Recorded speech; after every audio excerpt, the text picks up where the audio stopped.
Udah kok, nggak mau ngalah sama orang tua. Aku boleh KTP kamu. Kamu umur berapa? Apa? Kamu umur berapa? Nggak mau ngalah sama gue? Anjing lu ya. Saya juga capek Bu, saya Kok tidak. capek juga sama anak muda? Hah?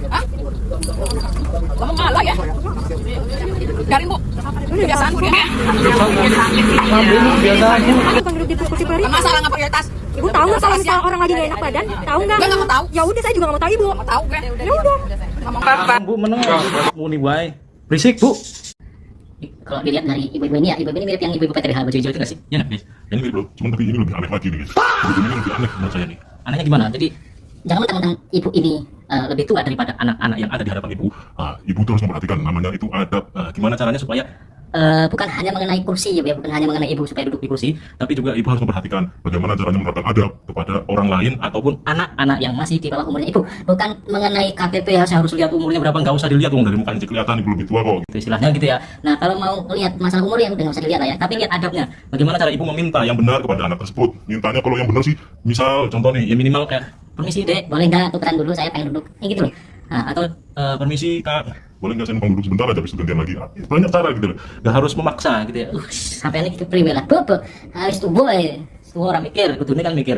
Jadi saya bukan membenarkan Mbak-mbak yang ada di hadapan ibu itu bukan, tapi ini bagaimana cara memberikan atau cara mencontohkan cara mengamalkan adab dari orang tua kepada anak itu ya. Jadi yang perlu diperhatikan bukan hanya tentang adab anak pada orang tua, tapi juga ternyata ada adab orang tua kepada anak dalam Al-Quran itu ada penekanan tentang kasih sayang, pendidikan, perlindungan, dan pemenuhan hak nafkah. kepada anak-anaknya ataupun orang lain, anak orang lain ya, begitu ya.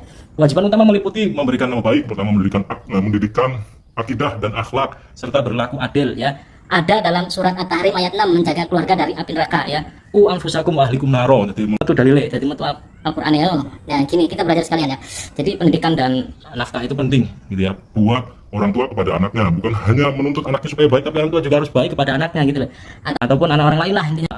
dalil-dalil Quran terkait adab orang tua pada anaknya. Yang satu menjaga dari api neraka. yaitu pendidikan agama ya, dalam surat At-Tahrim ayat 6. Kemudian yang kedua Hak nafkah dan penyusuan itu ya. ada di surat Al-Baqarah ya, dan lain-lainnya. Yang tiga Menyayangi dan tidak membebani seseorang yang tidak dibebani melainkan menurut kadar kesanggupannya. yang ada di surat Al-Baqarah Ayat terakhir ya. ayat 233. Jadi orang tua juga harus memahami kemampuan anak dan tidak memaksa.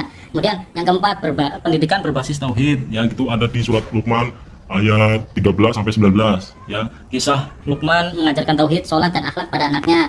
Kemudian ada pandangan dari ulama bernama Imam Al-Ghazali. Menurut Imam Al-Ghazali itu ada adab orang tua kepada anaknya juga, mencakup satu, membantu anak bersikap baik kepada orang tua.